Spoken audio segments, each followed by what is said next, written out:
Bienvenue dans Oberkaï, le podcast qui te fait découvrir des solutions concrètes et éthiques pour améliorer ton habitat. Je m'appelle Caroline et à travers chaque épisode, je donne la parole à un acteur de l'habitat éthique. Comme toi, je me pose de nombreuses questions sur la rénovation et la construction de mon futur chez moi. Alors ensemble, partons à la recherche de solutions adaptées à chacun d'entre nous et cela commence dès maintenant.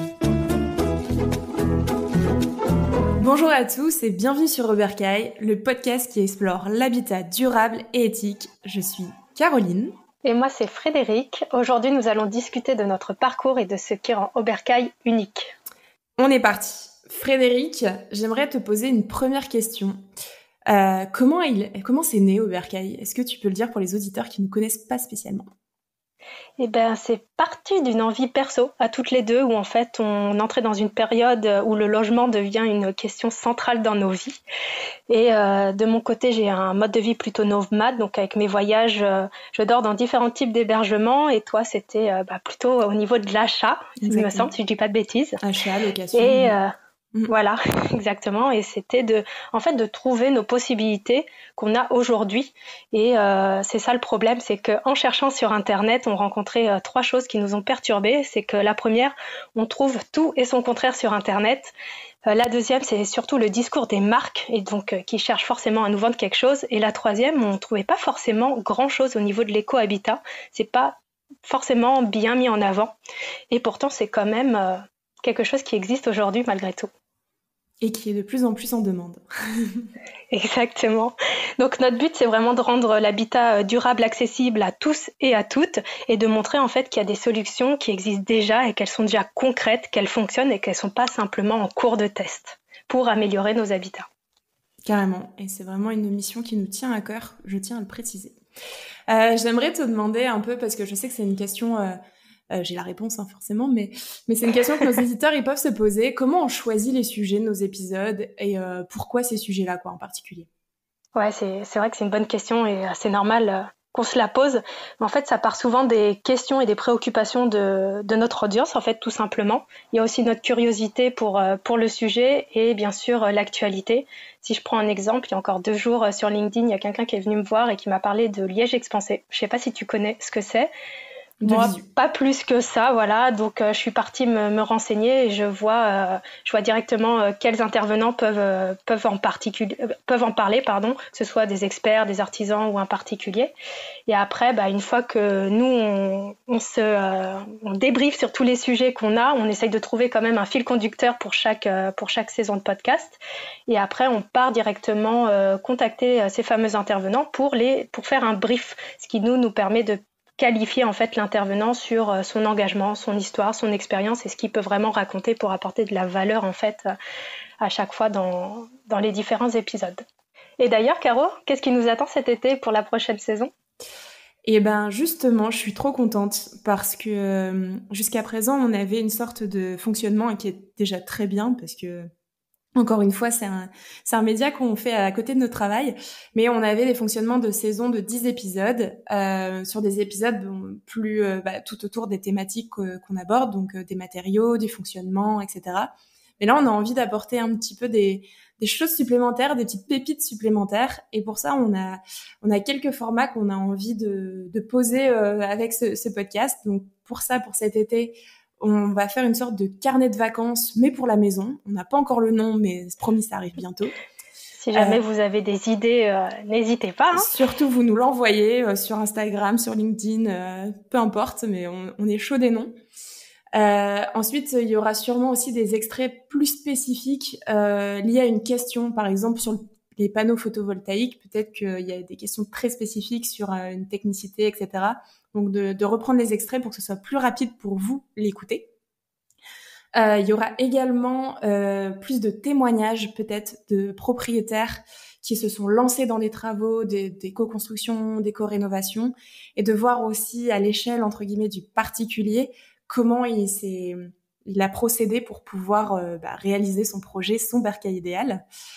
Et enfin, on aimerait parler un peu des métiers du bâtiment qui sont engagés, c'est-à-dire comment un peintre peut être engagé, par exemple, comment un carreleur peut être engagé, etc. Les différentes astuces qu'ils peuvent avoir sur chantier pour être de plus en plus durables et éthiques, tout simplement. Donc voilà les différents formats. Donc n'hésitez pas à nous faire un retour si vous avez d'autres idées, si vous avez des envies particulières par rapport à ces thématiques-là. Bien sûr, tout ça, c'est en plus de nos épisodes qu'on fait déjà sur les grandes thématiques qu'on aborde toutes les 2 semaines sur le podcast. Ce que j'entends, c'est qu'on a quand même pas mal de boulot sur la planche. Du coup, il y a une question qui me vient en tête. C'est quel a été le plus grand défi depuis le début, depuis qu'on a commencé au Bercail pour toi, Caro? Alors ça, c'est une vraie question. La première chose, je vais dire, c'est vraiment de tenir sur la régularité. Parce que il faut le savoir, tenir un média, ça prend quand même beaucoup de temps sur plein d'aspects, sur la qualification, comme t'en parlais pour les thématiques, etc. Mais aussi sur la production et ce qu'on appelle aussi la post-production, donc toute la diffusion. Donc, tenir la régularité de poster, par exemple, pour moi, le podcast toutes les 2 semaines, pour Frédéric, tous les articles de blog et aussi toutes les diffusions qu'on peut faire sur les réseaux sociaux, c'est quand même un gros travail. Donc, je pense que ça a été un des plus gros défis et je pense qu'on peut le dire que jusqu'à présent, on l'a tenu haut la main. On a tout le temps été au rendez-vous. Donc, on peut s'applaudir là-dessus. On se fait une petite auto-congratulation, mais voilà. Ce qui va de pair, c'est aussi l'organisation forcément avec la vie pro, la vie perso, parce que c'est un projet, encore une fois, qui est fait par passion, par envie de partager, par envie de sensibiliser sur ce sujet. On a des métiers à côté de ce média, donc il faut pouvoir concorder tout ça dans notre vie, tout simplement. C'est vouloir peut-être aussi faire plus, mais sans avoir plus de temps. Donc typiquement, d'ouvrir d'autres formats. Je vais citer par exemple le super livre blanc qui est sorti sur bâti et structure, les évolutions et tendances, que principalement Fred a pris en main et sur lesquels on a bossé toutes les deux, mais que Fred a pris grandement en main sur l'écriture. Donc on peut féliciter aussi là-dessus. Et puis après, on a eu d'autres enjeux aussi, plus spécifiquement cette année, de vouloir trouver un sponsor pour nous accompagner dans ce beau projet, pour nous aider aussi à tenir sur la durée, parce qu'il faut pas se leurrer, ça demande aussi un investissement financier d'ouvrir ce genre de médias, et c'est vrai qu'on a besoin aussi pour tenir sur la durée de personnes qui nous accompagnent, d'être des partenaires aussi dans le média, mais pas à n'importe quel prix, dans tous les cas. Et puis on peut quand même remercier, parce qu'on a lancé dans cet esprit d'accompagnement un Tipeee pour nous, tout simplement nous faire des dons si on a envie de nous soutenir dans notre travail ou nous remercier dans ce travail-là. Et on peut remercier notre première tipeuse qui s'appelle Wina. Merci Wina, parce que c'était vraiment un super geste et ça nous a vraiment beaucoup émus, que ce soit son message ou son tips. Enfin, ça fait du bien de voir qu'on croit aussi dans ce projet. Et puis donc, le dernier défi, du coup, qui va un peu de pair, c'est un peu l'engagement qu'on essaye de monter sur les réseaux sociaux. On essaye d'être présente le plus possible, en montrant de plus en plus aussi notre personnalité. Et ça, on espère que ça vous plaît. Donc, n'hésitez pas encore une fois à nous faire un retour en privé sur les réseaux. Ça nous fait toujours énormément plaisir. D'ailleurs, en parlant de ça, j'aimerais parler de tout ce qui est réaction de notre audience, parce qu'on a quand même déjà des retours de votre part. On a déjà des petits retours d'anecdotes à vous partager. Donc, Frédéric, est-ce que tu peux nous en partager quelques-unes ? Ouais, je trouve que tu as parlé du livre blanc. C'est vrai qu'il est sorti il y a quelques jours et j'ai l'impression que ce soit que pour toi ou pour moi, on a eu pas mal de retours positifs en message privé. Donc c'est vrai que ça fait chaud au cœur et ça donne toujours encore plus de motivation pour continuer en fait ce qu'on fait. Moi, ce que j'ai pu remarquer, par exemple, sur les réseaux sociaux, je trouve qu'il y a une petite tendance aussi qui commence à s'inverser où nous, on allait en fait chercher les intervenants, papoter, ce qu'on fait toujours, hein. Mais il y a aussi certaines personnes et certains de nos intervenants qui nous contactent en fait pour dire tiens, j'ai un sujet, il y a ça, vous pouvez parler de ça. Et en fait, quand on creuse un peu, la personne qui nous parle de ça s'avère être la bonne personne. Donc go quoi, il y a cette tendance qui s'inverse. Et après, je sais que de mon côté, quand je rencontre les gens en vrai, ça fait un peu de bien parce que c'est vrai qu'on travaille à distance pour Bercail, tout est 100% fait en distanciel. J'ai pas mal de retours en tout cas sur le podcast, notamment au Bercail, t'es Frédéric, mais vous êtes pas deux normalement, je crois que c'est Caroline qui est au micro, donc on t'a bien identifié en règle générale sur le podcast, donc je trouve ça super cool. Et c'est vrai qu'après, il y a plusieurs petits des partenariats en fait qui se montent. Pardon. Je pense notamment à Cécile de Boéthique, qui est architecte d'intérieur et qui tient un blog sur tout ce qui est d'éco-responsable. Allez le voir, c'est une pépite d'ailleurs. Ou encore Delphine, qui est animatrice à la fresque de la construction, qui elle habite pas très loin de chez moi en ce moment, et c'est vrai que dès qu'il y a un événement quelque part, on se soutient, on s'appelle et tu veux venir. Donc ça grandit petit à petit, ça fait plaisir. Et toi, du coup, j'ai envie de te poser la question aussi, Caro, mais un peu plus spécifique au podcast. Quelles sont les réactions et les retours? J'ai effectivement aussi parfois des retours en message privé.